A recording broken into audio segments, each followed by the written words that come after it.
નમસ્કાર. નમસ્કાર. શું નામ છે તમારું? વિનુભાઈ પરબતભાઈ વિરડિયા. સુરતનું તમારું એડ્રેસ? વિશાલનગર 152 ધરમનગર રોડ, એકે રોડ, સુરત. અચ્છા, હવે શું પ્રોબ્લેમ હતો તમને?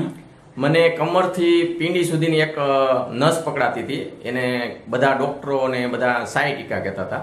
સાયટિકા એટલે શું થાય તમને એમાં? સાયટિકામાં કમરથી પીંડી સુધી એટલે ગોઠણની નીચે ત્યાં સુધી એક નસ અંદર દબાતી હતી. અને જ્યારે હું સવારે ઉઠું ને ત્યારે હું થોડી વાર હાલી ન શકતો. બરાબર. અને ટોયલેટ જાઉં ને ત્યારે ઊભો થઈને હાલી ન શકતો.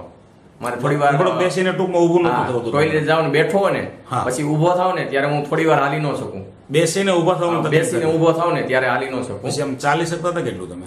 થોડુંક જ ચાલી શકતો હતો. પછી ધીરે ધીરે આગળ વધાય અને પછી થોડોક દુખાવો હળવો થાય. અચ્છા, તો આના માટે તમે સારવાર શું શું લીધેલી? આના માટે મેં દેશી દવા ઘણી બધી લીધી છે. પછી હાડકાના ડોક્ટરને દુધાત આપણે છે નાના વરાસા, હા, ઓર્થોપેડિક એની દવા લીધી. એને એક્સરે પણ કરાવ્યો હતો અને એને એવું કીધું કે આ કોઈ રોગ નથી અને આની કઈ દવા ન આવે. બરાબર. આને તમે યોગા કરો ને કસરત કરો તો તમને આનો ફાયદો થાય. આ ટાઈપની સલાહ આપેલી? આવી સલાહ આપી હતી. દવા આપી હતી 15 દિવસની. બરાબર. પછી હું ગયો નતો કારણ કે એનાથી કઈ ફરક તો પડ્યો નતો 15 દિવસની દવામાં.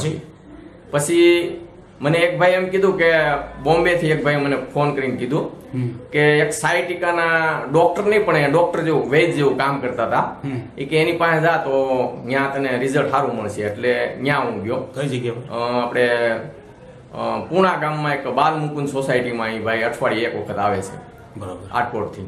ટ્રીટમેન્ટ શું લેતી એમાં? એને ટ્રીટમેન્ટમાં એવું કર્યું કે મારા પગના આંગળીઓ હોય ને એના ટેરવા, પગની આંગળીના ટેરવાની નીચે એને ચીરા પાડ્યા 4 આંગળીમાં. મને એવું કીધું કે તમારા જે સ્નાયુ છે ને એમાં એર છે, એર કાઢવો પડે. અરે ભગવાન. એટલે મેં કીધું કાંઈ નહીં, એ કરાવી જોઈએ. એટલે એને 4 બ્લેડ થી ચીરા પાડી અને એક એક ટીપું બધી આંગળીમાંથી લોહી કાઢ્યું અને પછી પાછા પાટા બાંધી અને એને દવા આપી. એનાથી કોઈ ફાયદો? પણ એનાથી કઈ મને કઈ ફરક ન લાગ્યો. પછી હું એક ભાઈ એવું કીધું કે તમે આ જે એક્સરસાઇઝ કરે ને, જે પોઈન્ટ કરાવે ને, એક્સરસાઇઝ એની પાસે તમે જાઓ અને ઈ રોજના 200 રૂપિયા લે છે, એની ફી છે. એવી સારવાર કેટલા ટાઈમ લીધી? એવી સારવાર મેં 2 વખત કરી. એક વખત હું 6 મહિના ગયો સળંગ. એટલે પેલા રોજ, હા,